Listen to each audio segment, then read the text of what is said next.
Hey there, this is John from Heroes and Legends, and today is March 6, 2015, and we just saw the PAX East Boston 2015 Magic the Gathering panel, and there's a lot of great information to report out to you. Some really big bombs were dropped, and so let's just get started. First off, we've been talking about it all week. We'll continue talking about Dragons of Tarkir spoilers. We saw 5 new cards spoiled, and here's the first one.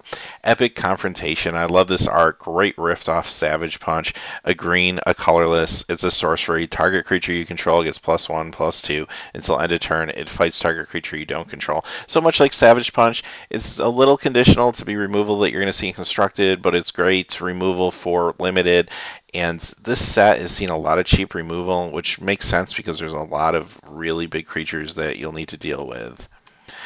Next one is Stormwing Dragon, 1 red, 5 colorless, 3/3 dragon, and he's flying first strike. He also has Megamorph for 2 red and 5. When he is flipped face up, you get to put a +1/+1 counter on each other dragon creature you control, so kind of like a mini Dragon Lord. He is also an uncommon dragon, so a little bit pricey for Constructed. However, he's uncommon. You're going to see him all the time in Limited, and he's going to be a force to be reckoned with in a Limited game. Next is Sunbringer's Touch, 2 green, 2 colorless, sorcery, bolster X, where X is the number of cards in your hand, and each creature you control with a +1/+1 counter on it gains trample until end of turn. Again, not a constructed card, however, this is a way for your Abzan creatures to get in Limited and deal some fatal damage. Our next card is Dragonlord Ajute. 1 blue, 1 white, 3 colorless. He's a 5/4, and this is the last Elder Dragon Legend to be spoiled. He's, of course, a flyer, and he has hexproof as long as he's untapped. Whenever Dragonlord Ajute deals combat damage to a player, look at the top 3 cards of your library, put one of them into your hand, and the rest on the bottom of your library. So here is another, of course, legendary Elder Dragon house. He's going to be an awesome commander card. He's going to be a great commander in the right decks, and he's a bomb in Limited, and even though he costs 5, in the right metagame, he could possibly show up in Constructed. He's just that good with the dig ability plus the hexproof as long as he's untapped. Just really strong card here. And now maybe the most exciting card that we saw spoiled. Sarkhan Unbroken, and he's a powerhouse. 1 red, 1 blue, a green, and 2 colorless. He's got 4 loyalty counters. +1, draw a card, and then add a mana of any color to your mana pool. -2, put a 4/4 red dragon creature token with flying onto the battlefield. And -8, search your library for any number of dragon creature cards and put them onto the battlefield and shuffle your library. So if you do ultimate him, if your opponent doesn't have a board sweeper, that's going to be a scoop. You won the game.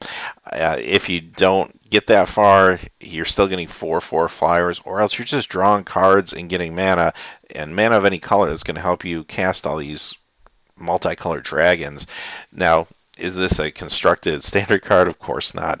But this is just a really fun casual card. It's still going to be a house in Limited, and this is going to be huge for like commander decks. Dragon decks and commander are going to be amazing with Sarkhan. So really cool spoiler there. So moving on from Dragons of Tarkir, we're going to be going to Modern Masters 2015.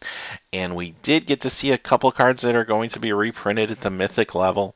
And the first one is Tarmogoyf. And that's just exciting news for everyone who's trying to get their hands on Tarmogoyfs to play in Modern.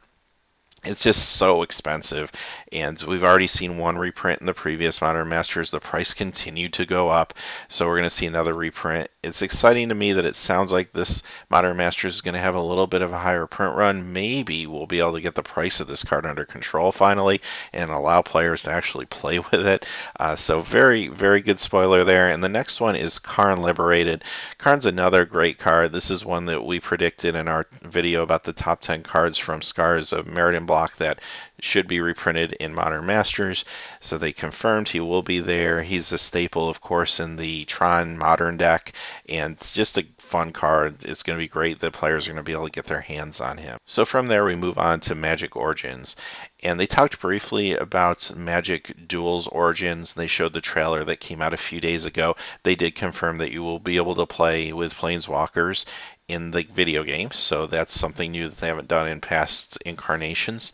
And then they went on to show one of the cards from the set, and what was very exciting, this is something else we mentioned as a possible speculation when they announced it a few weeks back, is they did say that the planeswalkers that are being featured in Magic Origins are going to be double-sided cards like we saw in Innistrad. So the card that they did show was Liliana, Heretical Healer, and this, of course, is her legendary creature side of her card. 2 black and a colorless for a 2/3 lifelink, and whenever another non-token creature you control dies, she gets exiled, returns to the battlefield flipped as her planeswalker version, and you also get a 2/2 black zombie token onto the battlefield. So this is really trying to show the story behind Liliana, that she was a healer, a cleric, and she couldn't save her brother, and she started to experiment with stronger magic or some black magic to try to save him, and that's eventually how she becomes Liliana as we know her today. So it's kind of neat to see that we're going to get these backstories for all these characters, and they said there will be a number of other cards in the set that will kind of flush out that story. So having said that, let's look at the flip side. Liliana, Defiant Necromancer. Loyalty of 3+2. Each player discards a card. -X. Return target non-legendary creature card with converted mana cost X from your graveyard to the battlefield. Or -8. You get an emblem with whenever a creature dies, return it to the battlefield under your control at the beginning of the next end step. So very cool card. It's going to be really exciting to see the other 4 planeswalkers as well in this set.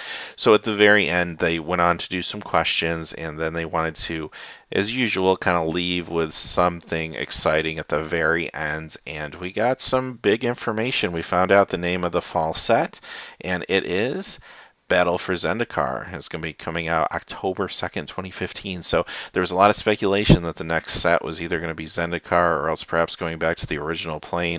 I think most people kind of felt like Zendikar was coming. It was a story that was kind of left on a cliffhanger. If you kind of follow the lore at the end of Rise of the Eldrazi rise, and Zendikar is basically ready to fight back, and then it ended. So we're going to see how it ends, I guess, with the battle for Zendikar, which is pretty cool. So this maybe is an opportunity to see the rest of the fetch lands if they don't show up anywhere else between now and then. So having said that, that is the recap for the PAX panel. We're going to continue to be putting out videos every day for Dragons of Tarkir spoilers, assuming there are any that particular day. If not, we'll do some other content. But thanks for watching. Please remember to like and subscribe, and have a great day.